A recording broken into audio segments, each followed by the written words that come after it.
Boa noite. Aqueles aqui que são pais e mães, eu tenho uma pergunta para vocês. Quem de vocês pôde escolher os filhos que tem? Ninguém? Essa é uma possibilidade muito rara. De fato, ela só existe numa determinada situação. É quando um casal quer adotar uma criança e vai para centros que têm crianças que passaram por, ou são órfãs, ou são crianças que passaram por dificuldades e estão dispostas para a adoção. E estes centros, então, permitem que aqueles pais interessados visitem, olhem as crianças, desfrutem até de algum momento com uma ou mais crianças e depois podem decidir se adotam ou não. Mas é caso assim, bem raro. Na maioria das vezes, os filhos não são escolhidos pelos pais e se serve de consolos aos pais, os filhos também não nos escolhem, certo? No entanto, Deus escolheu os seus filhos. Deus escolheu os filhos que ele quis ter.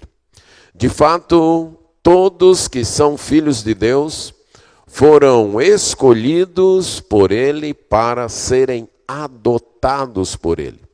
Foram predestinados para a adoção através de Jesus Cristo. O destino destas pessoas foi marcado de antemão pelo próprio Deus, que as marcou, as escolheu, porque ele quis que estas pessoas fossem adotadas como suas filhas e como seus filhos. Esta verdade nos é declarada no livro de Efésios, no capítulo 1, no verso 5.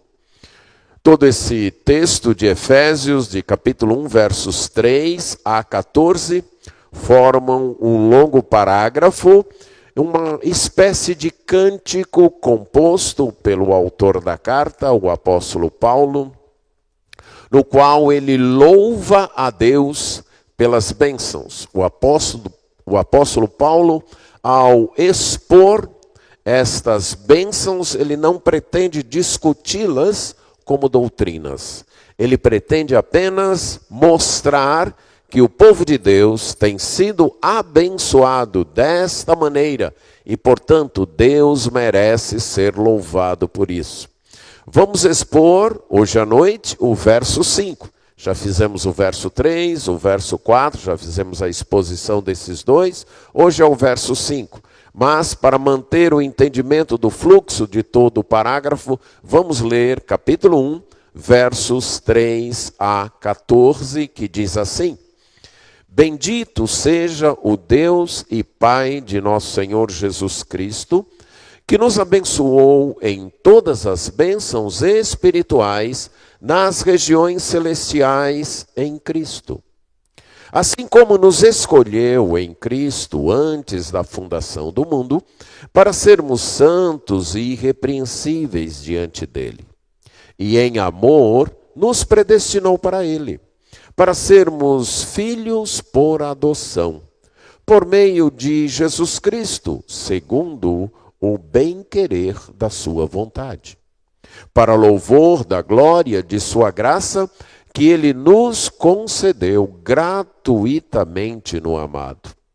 Nele temos a redenção pelo seu sangue, a remissão dos pecados, segundo a riqueza da sua graça, que Deus derramou abundantemente sobre nós, em toda sabedoria e entendimento, revelando-nos o mistério da sua vontade, segundo o bem-querer que ele apresentou em Cristo, de fazer convergir nele, na dispensação da plenitude dos tempos, todas as coisas, tanto as do céu como as da terra. Em Cristo fomos também feitos herança, predestinados segundo o propósito daquele que faz todas as coisas conforme o conselho da sua vontade, a fim de sermos para louvor da sua glória, nós os que de antemão esperamos em Cristo, nele também vocês, depois que ouviram a palavra da verdade, o evangelho da vossa salvação, tendo nele também crido, receberam o selo do Espírito Santo da promessa, o Espírito que é o penhor da nossa herança, até o resgate da sua propriedade em louvor da sua glória. Vamos orar. Senhor nosso Deus, somos gratos por tua bondade, por teu amor e somos gratos por tua palavra. Confessamos a nossa necessidade da tua direção, da assistência do teu Espírito Santo, para que esta palavra seja explanada de modo a ser compreendida, amada e obedecida. Peço isso em nome de Jesus. Amém. Carta escrita pelo apóstolo Paulo para a igreja que ficava na cidade de Éfeso, igreja que havia sido iniciada por ele mais ou menos uns 6 anos antes dele escrever esta carta. Quando ele escreve a carta, ele está aprisionado numa prisão domiciliar na cidade de Roma. A carta basicamente contém 2 grandes partes, que em nossas versões correspondem à primeira parte, os capítulos 1, 2 e 3, e a segunda parte, capítulos 4, 5 e 6. Na primeira parte, o apóstolo faz uma exposição de como Deus, movido por sua graça, tem vencido o pecado, tem vencido Satanás e tem abençoado o seu povo, redimindo, resgatando esse povo e formando esse povo, reunindo-os numa igreja nesta dispensação. Na segunda parte, então, ele faz exortações a esta igreja, exortações a este povo, para que vivam de maneira digna dessa nova posição, para que vivam à altura deste plano de Deus, para que vivam refletindo o fato de que são povo de Deus. Na primeira carta, há orações, há louvores e a exposição desse plano. E logo nesse início, nos versículos 3 a 14, nós temos uma espécie de hino, uma espécie de poesia composta pelo apóstolo, na qual ele louva a Deus. A expressão com a qual ele começa, bendito seja Deus, é uma expressão comum no livro dos Salmos, inclusive finalizando as 5 grandes divisões do livro dos Salmos. É uma expressão comum também em alguns cânticos. Você deve lembrar do cântico entoado por Zacarias, o pai de João Batista, que começa também com esta expressão, bendito seja Deus. O apóstolo como que cristianiza a expressão, acrescentando Pai de nosso Senhor Jesus Cristo. Depois de uma introdução onde ele resume, bendito seja Deus, o Pai de nosso Senhor Jesus Cristo, que nos tem abençoado com toda sorte de bênçãos espirituais nas regiões celestiais em Cristo. Então ele faz um resumo dizendo, Deus deve ser louvado, Deus deve ser exaltado, Deus deve ser elogiado, porque ele tem abençoado o seu povo com toda espécie de bênção espiritual, bênçãos estas que estão garantidas na pessoa de Cristo. Já que Jesus Cristo já veio a este mundo, já morreu pagando pelos pecados do seu povo, ressuscitou e agora está à direita de Deus como vencedor que foi sobre o pecado, e todas estas bênçãos estão em Cristo, então todas essas bênçãos estão seguras, estão garantidas na pessoa do Senhor Jesus Cristo. E quais seriam estas bênçãos? Então, a partir do verso 4, ele passa a descrever estas bênçãos. A primeira, então, a bênção da eleição. Esse Deus, então, elegeu o seu povo antes da fundação do mundo, para que este povo fosse santo e irrepreensível diante dele. O apóstolo, então, mostra como Deus graciosamente, não dependendo de nenhum mérito de ninguém, porque foi uma escolha, uma eleição feita antes da fundação do mundo, antes da criação, antes que qualquer pessoa houvesse feito bem ou mal. Deus então escolheu o seu povo, escolheu aqueles que ele quis para ele, escolheu em Cristo, isto é, escolheu baseado na obra de Cristo, naquilo que Jesus realizaria, e escolheu então para que este povo vivesse de maneira santa e irrepreensível e fosse apresentado a ele, finalmente, como um povo então totalmente separado, totalmente irrepreensível. Depois de falar da eleição, que nós tratamos no último domingo, ele então vai falar da predestinação para a adoção, aí no verso 5. Nesse verso 5, nós notamos algumas declarações. Em amor, ele nos predestinou. Uma predestinação, então, em amor. Predestinação para ele. Predestinação para adoção de filhos, para sermos adotados como seus filhos. Essa predestinação foi por meio de Jesus Cristo, foi através de Jesus Cristo. E essa predestinação foi conforme o bem-querer da sua vontade. Então nós vamos trabalhar estas frases, essas declarações, para tentar esclarecer esta importante doutrina da predestinação para a adoção como filhos. A primeira é que a predestinação foi um ato de amor. Em amor nos predestinou para ele. Então Deus foi movido por amor. E aqui eu quero destacar uma diferença entre a adoção divina e a maioria das adoções feitas pelos seres humanos. Normalmente, não é sempre o caso, mas normalmente quando um casal resolve adotar, ter como é costumeiramente chamado um filho do coração, ele o faz normalmente por alguma necessidade. O casal não pôde ter filhos ou não pôde ter o tanto de filhos que gostariam, e eles desejariam experimentar esta experiência da paternidade, da maternidade, ou caso tenham apenas um filho, gostariam de que o irmão ou a irmã desfrutasse da experiência da fraternidade, então eles adotam uma criança.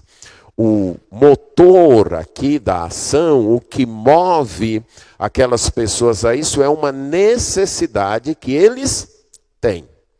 Eles estão movidos aí não tanto por amor a uma criança órfã, ou a uma criança abandonada, ou a uma criança desamparada, embora isso também esteja envolvido, mas essa não é a razão principal. A razão principal é que eles gostariam de suprir uma necessidade deles.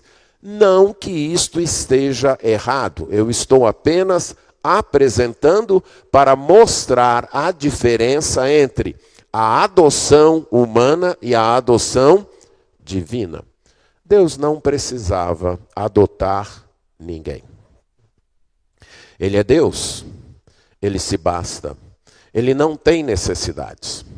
Inclusive, ele já tinha um filho perfeito, o Senhor Jesus Cristo, que por 2 vezes nos evangelhos ele declara: este é o filho no qual está todo o meu prazer. Este é o filho que é a minha completa alegria. Ele não precisava adotar, mas por amor, ele decidiu nos adotar. Não era ele que precisava, e sim nós que precisávamos.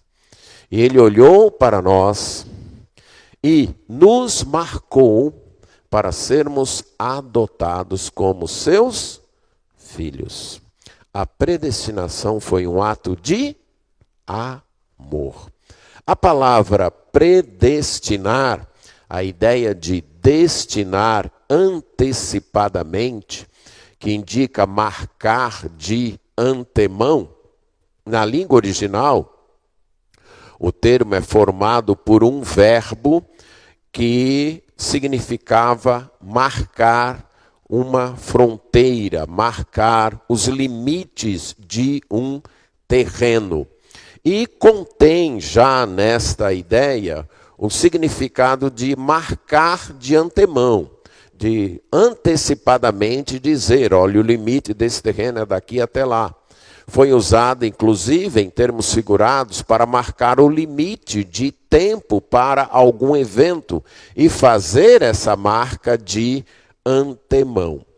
Quando colocada, como foi aqui, com esse prefixo, né, de predestinação, nós temos então uma intensificação da ideia de algo que é determinado antecipadamente. Algo que é determinado antes. Um sinônimo para esta palavra predestinar é predeterminar. E se você pensar bem, quando você diz, eu vou destinar uma verba para isso, você está fazendo isso de antemão, certo? Antes da verba ser gasta, você está separando a verba para isso. Eu vou determinar esse assunto para ser tratado. Você novamente está determinando de antemão. Quando é colocado então o prefixo pré, isso intensifica. Predestinar. Então, a ênfase aqui é que Deus tem feito isso antecipadamente. Deus tem feito isso antes do tempo. Ele tem pré-determinado, ele tem predestinado, marcado de antemão, marcado antes, pessoas para serem adotadas como filhos dele. A ênfase aqui é que não depende de nós. A ênfase aqui é na iniciativa divina. Deus teve essa iniciativa. Deus fez isso. Nesse sentido, predestinar funciona em paralelo com escolher, com eleger, que nós vimos no domingo passado. Então Deus escolheu pessoas para que estas pessoas fossem adotadas como seus filhos, como suas filhas. Esta verdade tem sido afirmada em outros textos. Por exemplo, em Romanos capítulo 8, verso 29. Romanos capítulo 8, verso 29. Romanos 8, 29 diz assim: pois aqueles que Deus de antemão conheceu, Ele também predestinou para serem conformes à imagem de seu Filho, a fim de que ele seja o primogênito entre muitos irmãos. O apóstolo Paulo, já argumentando isso desde o versículo 28, quando ele afirma que nós sabemos que Deus faz com que todas as coisas cooperem para o bem daqueles que amam a Deus, daqueles que foram chamados segundo o seu propósito, segundo o seu plano. E aí ele diz que aqueles que ele de antemão conheceu, aqueles que ele de antemão teve um conhecimento relacional, a este grupo ele predestinou, ele marcou como destino que eles se tornassem a imagem de seu Filho, para que este seu Filho, o Senhor Jesus, fosse o primogênito de muitos irmãos, o primogênito de uma numerosa família. Dentro desse contexto, A predestinação visa ter um povo semelhante a Jesus Cristo. Este é o supremo bem, o supremo propósito de Deus para o seu povo. Quando o verso 28 diz que Deus faz com que todas as coisas cooperem para o bem não é uma prosperidade material aqui. O bem não é uma vida saudável aqui. O bem não é desfrutar de relacionamentos funcionais aqui.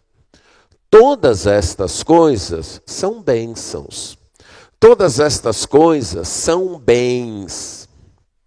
Mas esse não é o supremo bem. O supremo bem que Deus tem para mim e para você é nos tornar semelhantes a Jesus Cristo. Então vamos pensar nesse Deus que tem pré-ordenado, que tem predestinado, aplicando especificamente a sua vida.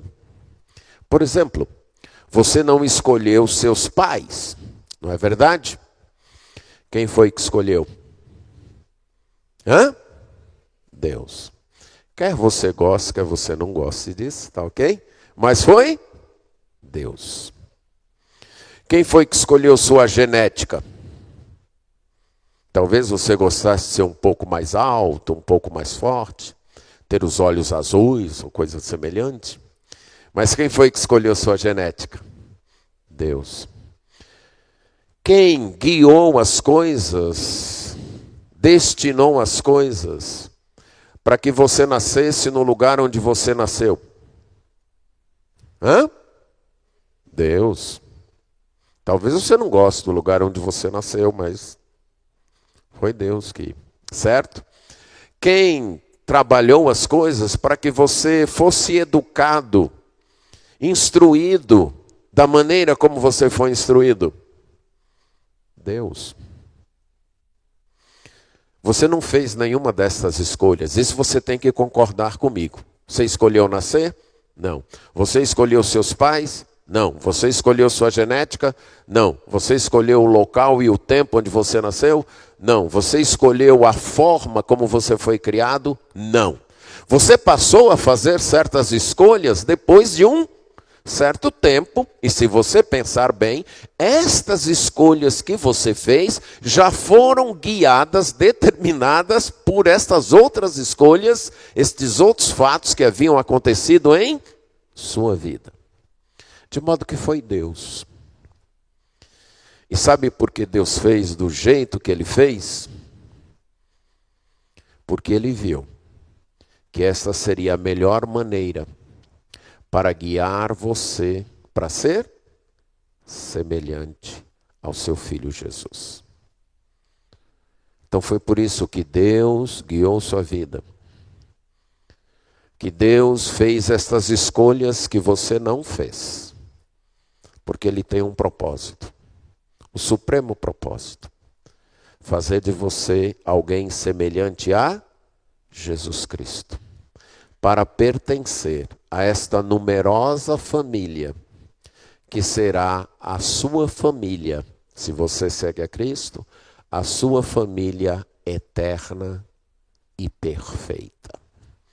Por mais que você ame a sua família, tanto a família como você foi criado, e se você já é casado, está tendo uma família, por mais que você ame, você tem que admitir que essa família não é perfeita, não é? Não é perfeita. Nem que essa família é para sempre. Ela não é para sempre. Mas Deus predestinou você para pertencer à família dele, que é eterna e é para sempre. E ele está cuidando para que todas as coisas que ocorrem na sua vida, que escapam ao teu controle, que fogem às tuas decisões, todas estas coisas vão cooperar para que você seja alguém semelhante a Cristo. E esta será a nossa felicidade. Esta será a nossa realização. Porque, conforme diz Gênesis capítulo 1, versos 26 e 27, nós fomos criados à imagem de Deus. Veio o pecado e corrompeu esta imagem.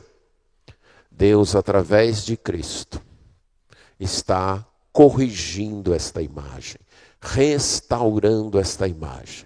E Ele fez isso porque lá, antes da fundação do mundo, Ele olhou para você, marcou você, para que você se tornasse um filho ou uma filha dele. E Ele está trabalhando para fazer de sua vida aquilo que Ele quer. Alguém semelhante a Jesus Cristo. Tudo isso por amor. E este propósito dele inclui a salvação. Veja 1 Tessalonicenses capítulo 5, verso 9.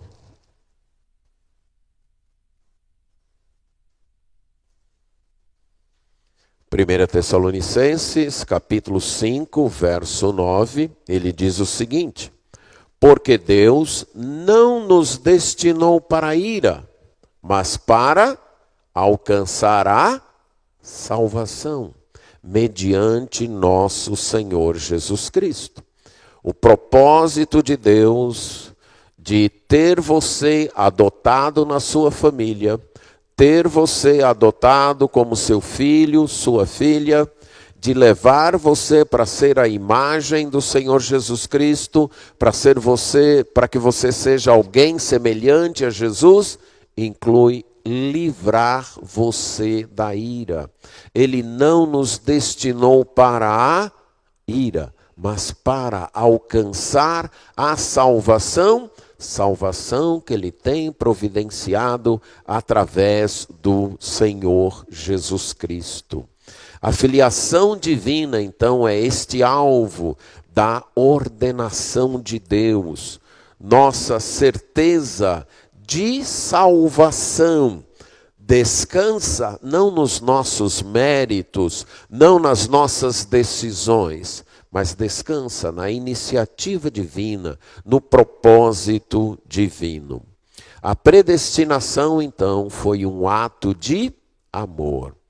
A predestinação, em segundo lugar, voltando para Efésios 1:5, foi para sermos adotados como filhos de Deus.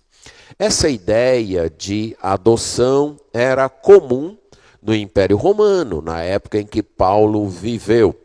Então, um cidadão romano poderia escolher alguém que não fosse seu filho natural e adotá-lo como filho.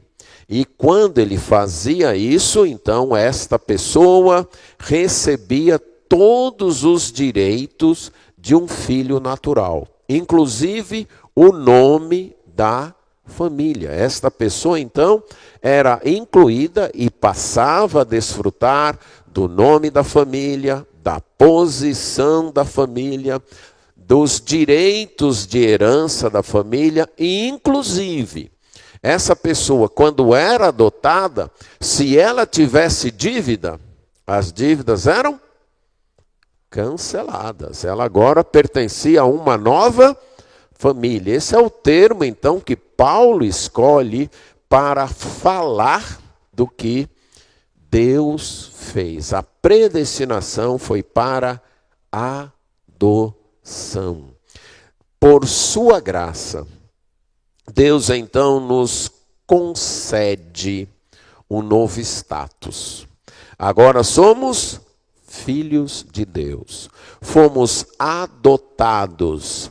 Temos então um novo propósito, sermos levados à imagem de Jesus Cristo. Temos uma nova posição, a posição de filhos de Deus. Veja o que diz no livro de Gálatas, no capítulo 4, nos versos 4 a 7. Gálatas 4, versos 4 a 7. Gálatas 4, 4 a 7 diz assim: Mas, quando chegou a plenitude do tempo, Deus enviou o seu Filho, nascido de mulher, nascido sob a lei, para resgatar os que estavam sob a lei, a fim de que recebêssemos a adoção de filhos. E porque vocês são filhos de Deus, Deus enviou o Espírito de seu Filho ao nosso coração. E esse Espírito clama, Abba, Pai. Assim você já não é mais escravo, porém filho. E sendo filho, também é herdeiro por Deus. Note aqui as várias bênçãos decorrentes da adoção. Deus envia o seu Filho, o Senhor Jesus Cristo, que nos resgata, que nos compra do domínio da lei. Fomos então libertos de estar sob a lei, de estar sob o regime da lei, sob o domínio da lei, para que fôssemos então adotados, para que recebêssemos a adoção de filhos. Fomos adotados em sua família como filhos. E porque então somos filhos, Deus enviou o seu Espírito, o Espírito de seu Filho. O mesmo Espírito Santo que guiou Jesus, que esteve com Jesus neste mundo, agora está no coração, está na vida daqueles que são filhos de Deus. Eles têm algo de Deus neles, o Espírito Santo. E porque eles têm o Espírito Santo, eles têm um novo relacionamento com Deus, que permite que eles chamem Deus de Pai. A palavra Abba é a palavra aramaica do idioma que Jesus falou que com seus discípulos e que o apóstolo Paulo falava, a palavra para pai. A palavra que os filhos se dirigiam na família aos seus pais. Então ele diz, porque Deus nos resgatou do domínio da lei, nós fomos adotados como filhos. E porque fomos adotados como filhos, nós recebemos o Espírito Santo. E esse Espírito Santo é que nos leva a chamar Deus de Pai. Você aqui que é filho, você acha estranho, antinatural, chamar seu pai de pai? Você acha isso estranho? Alguém acha estranho? Se dirigir ao seu pai, ei pai, não sei como chama, pai, papai, painho, paizinho, é a coisa mais natural, concorda? Assim que a criança aprende, ela tem vergonha disso? Está em qualquer lugar, pensa no menino pequeno que entra aqui na igreja e fala, ei pai, seria? Nós acharíamos isso estranho? Isso é sinal de intimidade. É sinal de que ele se sente seguro, se sente aceito. Aqui eu tenho alguém que é meu pai. O texto aí de Gálatas está dizendo, porque nós temos o Espírito Santo, nós temos esse acesso a Deus, de chamar Deus de Pai. Ele é Pai. E porque então somos filhos, já não somos mais escravos. Permita-me ilustrar isso que o apóstolo está dizendo com o comportamento do filho mais velho na parábola do filho pródigo. Todos conhecem, eu creio, a parábola do filho pródigo. De fato, é uma parábola sobre dois filhos perdidos. Um que estava perdido fora de casa e outro que estava perdido dentro de casa. E o foco, de fato, nem é o filho mais novo que estava perdido fora de casa. O foco é o filho mais velho. A parábola termina com o diálogo entre o pai e esse filho. E o pai reclama porque o filho reclama, desculpe, porque o pai recebe o filho mais novo que chegou e o pai faz uma festa.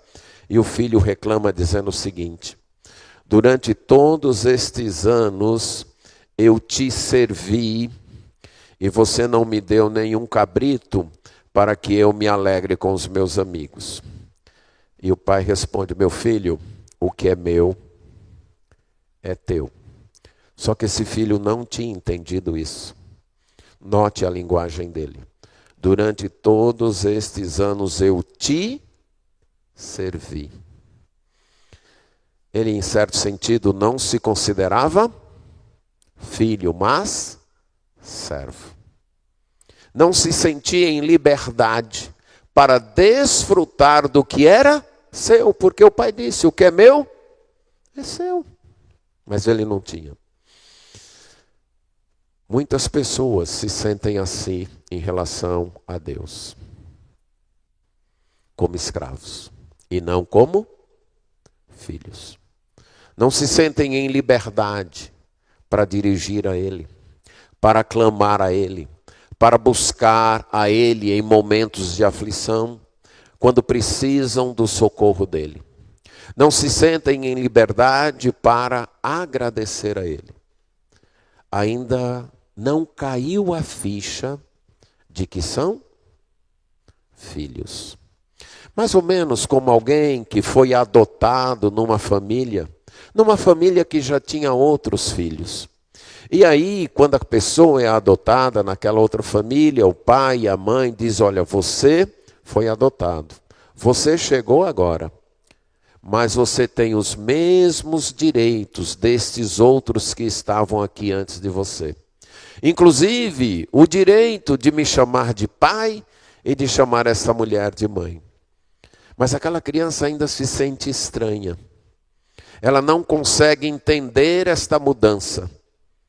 Ela ainda não tem a liberdade de abrir a geladeira e pegar qualquer coisa.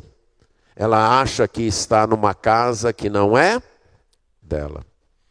Eu creio que é como muitos de nós nos sentimos em relação a Deus. Mas o texto diz: não somos mais escravos, somos filhos. E se somos filhos, somos também herdeiros. Somos herdeiros. Um outro texto que focaliza mais duas verdades sobre a adoção, voltando lá para Romanos capítulo 8, é o verso 15 de Romanos 8 e o verso 23. E diz assim, Romanos 8, 15 e 23. O verso 15 diz: porque vocês não receberam um espírito de escravidão para viverem outra vez atemorizados, mas receberam o espírito de adoção, por meio do qual clamamos: Abba, Pai.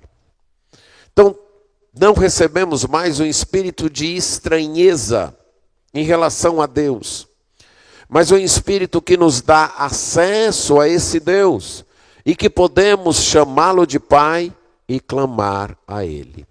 E o verso 23 vai dizer: e não somente ela, que se referindo à criação e ao seu anseio de ser resgatada, de ser liberta do domínio do pecado. E diz: e não somente ela, a criação, mas também nós. Nós quem? Nós que temos as primícias do Espírito. Igualmente gememos em nosso íntimo, aguardando a adoção de filhos, a redenção do nosso corpo. Já somos filhos, mas esse processo ainda não está completo. Um dia, na ressurreição, nós receberemos corpos transformados e nós nos tornaremos semelhantes a Cristo. Já temos muitas bênçãos da adoção hoje, o acesso ao Pai, poder chamar Deus de Pai, a certeza de que fomos adotados, que fazemos parte de sua família, que os nossos pecados foram perdoados, que somos herdeiros dele. Mas ainda não temos tudo. Mas temos a certeza de que um dia o nosso próprio corpo ressuscitado irá testemunhar a semelhança com Deus. Irá testemunhar a semelhança com Jesus Cristo. Este corpo será redimido do poder, do desgaste do pecado e será então plenamente adotado como filho de Deus. Deus conscientemente, deliberadamente, escolheu você e a mim para sermos seus filhos. E fez isso por amor. Essa adoção ocorreu através de Jesus Cristo, voltando a Efésios capítulo 1, quando ele vai dizer, por meio de Jesus Cristo. A adoção, então, a predestinação para a adoção e a execução da adoção só pode ser realizada por causa da obra de Cristo. Porque Jesus Cristo veio, lembra do que disse Gálatas? Vindo, porém, à plenitude dos tempos, Deus enviou seu Filho, nascido de mulher, nascido sob a lei, para resgatar os que estavam sob a lei. Somente porque Jesus Cristo veio a este mundo, viveu aqui, morreu na cruz e ressuscitou, é que o projeto da adoção pode ser realizado. Sabe por quê? Veja o que diz Efésios mesmo, capítulo 2, versos 2 e 3. Vamos ler os versos 1 a 3 para entender o contexto. Efésios capítulo 2, versos 1 a 3. Ele lhes deu vida quando vocês estavam mortos em suas transgressões e pecados, nos quais vocês andaram noutro tempo, segundo o curso deste mundo, segundo o príncipe da potestade do ar, do espírito que agora atua nos filhos da desobediência. Entre eles também todos nós andamos no passado, segundo as inclinações da nossa carne, fazendo a vontade da carne e dos pensamentos, e éramos por natureza filhos da ira, como também os demais. Vamos ilustrar com alguém chegando a uma dessas FEBEMs da vida e dizendo, eu quero adotar algumas crianças aqui. Eu gostaria de adotar algumas destas crianças. Pegue as piores que você tem aí.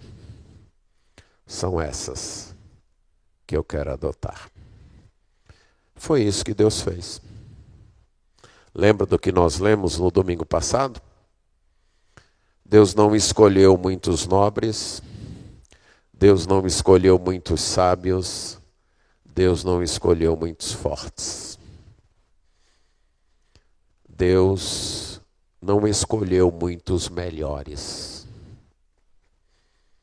Na maioria das vezes ele escolheu os piores, por pura graça. Então ele viu, lá, antes da criação, ele viu que você seria um filho da desobediência, um filho da ira, ele viu que você iria preferir andar nos seus pecados, nas suas transgressões. Ele viu que você iria escolher andar seguindo o caminho deste mundo, seguindo sua própria vontade, seguindo as ordens do príncipe da potestade do ar, do espírito que está guiando os desobedientes. Ele sabia disso, e que por isso você se tornaria um filho da ira. Mas ele queria você como filho. Ele queria você como filha. E aí ele viu que já que você tinha feito essa escolha, alguém precisava pagar o preço. Alguém precisava pagar o pecado. Alguém precisava pagar por essa desobediência. Alguém precisava receber esta ira. E aí ele decidiu que o filho dele, o único filho natural, Jesus Cristo, pagasse isso. Imagine que você tem um filho que você ama muito, um filho como o próprio Deus Pai disse de Jesus, no qual está todo o meu prazer. Mas se você quisesse adotar 2 ou 3 outras crianças, mas ao começar o processo de adoção, você descobrisse que, para ter aquelas 2 ou 3 outras crianças, o teu filho natural teria que sofrer e sofrer muito. Você continuaria com o processo de adoção? Eu acho que a resposta é óbvia. Não. Concordam? Não. Eu já tenho um filho. E se eu quiser ter esses outros adotados, esse aqui vai sofrer. Não. Mas Deus disse sim. E não era qualquer sofrimento. A morte na cruz, pagando a penalidade eterna dos nossos pecados. Deus Pai predestinou você para seu filho e sua filha. E ao fazer esta escolha, Ele escolheu também sacrificar o seu filho, Jesus Cristo, para que você pudesse se tornar filho, para que você pudesse se tornar filho. Foi de graça para você, foi de graça para mim, mas custou caro, caríssimo para o Pai.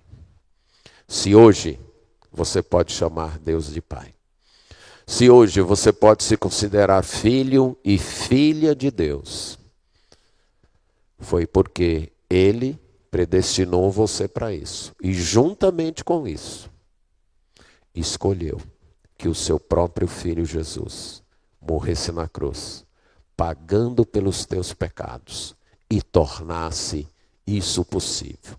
Nunca esqueça isso.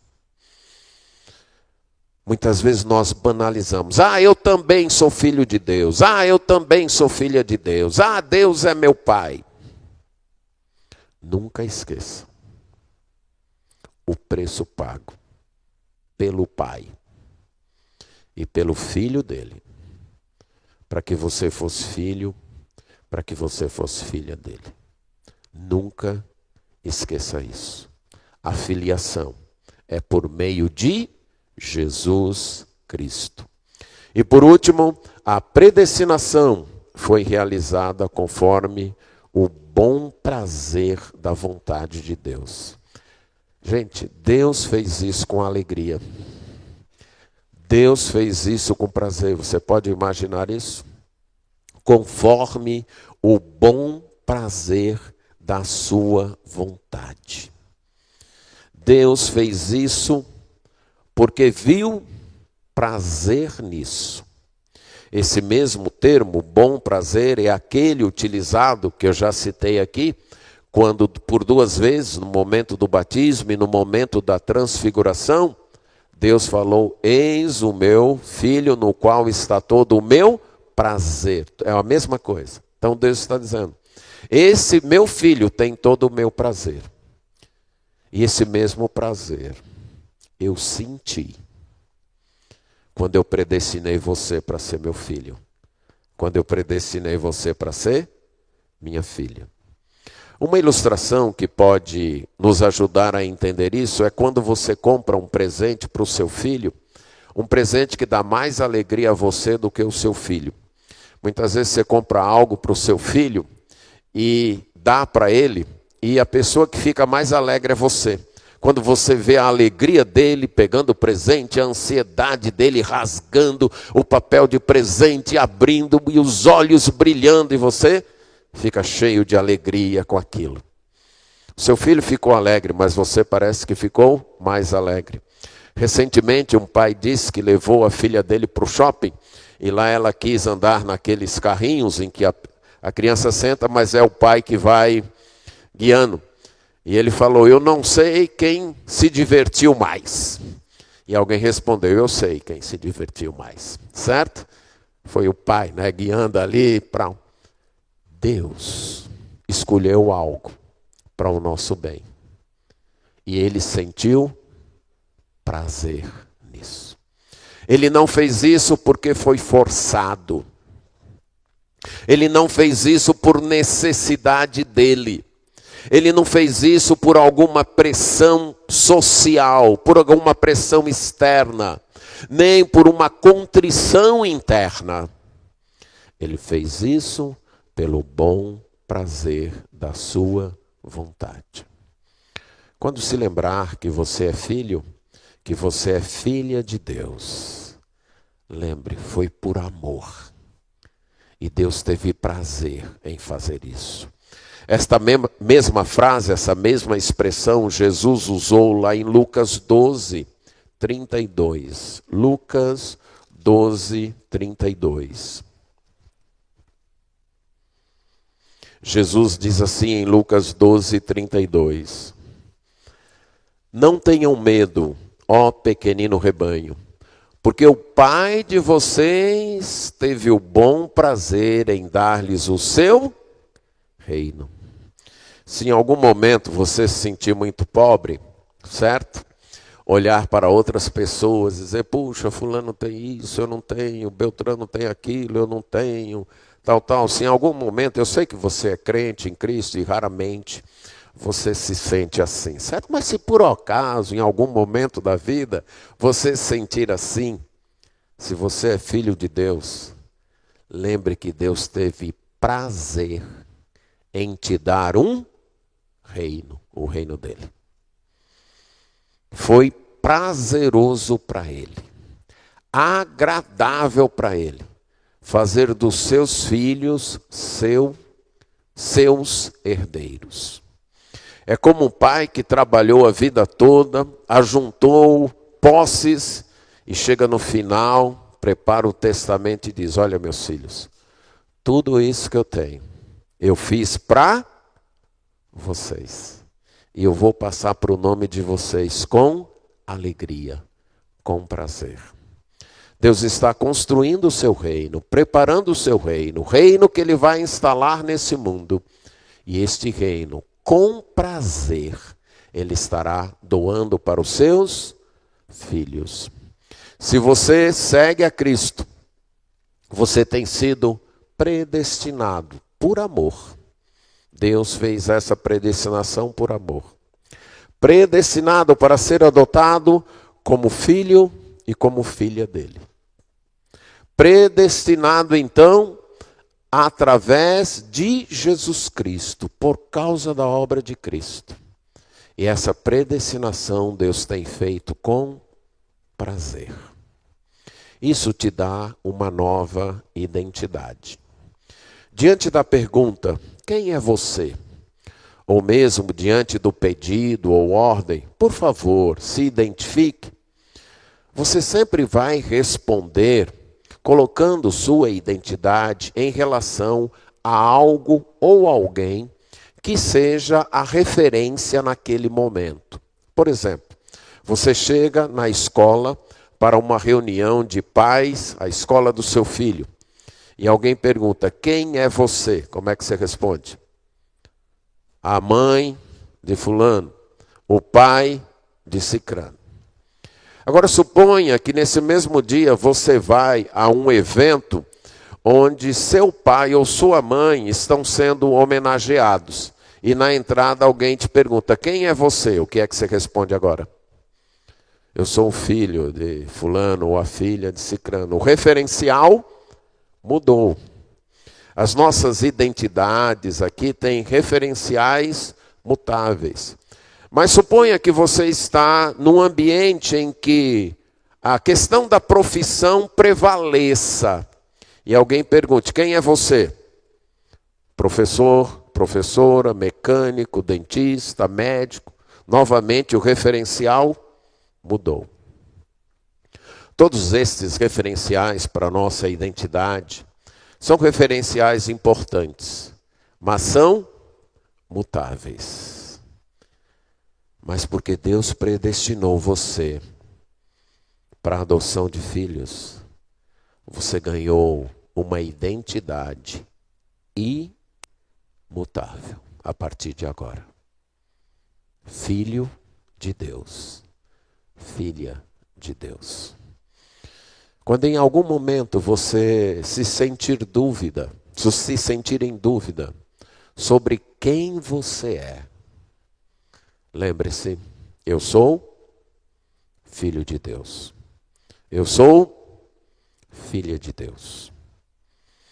Deus predestinou a mim, por amor, para que através de Jesus Cristo eu fosse adotado como seu filho, como sua filha, com todos os direitos de filho, recebendo o Espírito Santo, recebendo a herança que é dele. Eu agora sou filho de Deus. É esta a identidade, acima de qualquer outra, que você deve fundamentar o seu valor. Muitas vezes, você chegando lá na escola e perguntam, quem é você? Eu sou a mãe do Joãozinho, o pai da Maria. Nós temos que conversar. Aí você percebe que aquele referencial de identidade lhe dá um pouco de vergonha, né? Não é assim? Ou se alguém pergunta, quem é você? E você tem que responder, eu sou filho de fulano. E se o pai foi alcoólatra ou foi qualquer outra coisa dessa, você também sente? Então, certa vergonha disso. Mas aqui está um referencial que você nunca vai sentir vergonha. Quem é você? Filho de Deus. Filha de Deus. Não porque eu mereço. Não porque eu escolhi. Mas porque Ele me escolheu. Mas porque Ele me predestinou para isso. Amorosamente, Ele me predestinou para que eu fosse adotado em sua família. Eu ganhei uma nova identidade. E ao ganhar uma nova identidade, eu ganhei um novo valor. Um valor eterno. Mas eu também ganhei um novo destino. Eu sou herdeiro deste Deus. Eu vou herdar o seu reino. O meu destino não será simplesmente morrer e ir para um caixão. O meu destino não será criar uma família apenas, apesar de que isso é importante. O meu destino não será desempenhar bem minha função, apesar de que isso é importante. Esse não é o meu destino final. O meu destino final é herdar o reino que o Pai preparou para mim e garantiu para mim através da morte do seu filho. Sendo filho de Deus, você ganhou uma nova identidade. Você ganhou um novo valor, uma nova posição e um novo futuro, um novo destino. Tudo isso porque, por amor, Deus predestinou você para, através de Cristo, ser adotado como filho e como filha dele. E ele fez isso pelo bom prazer da sua vontade. Bendito seja Deus. Amém.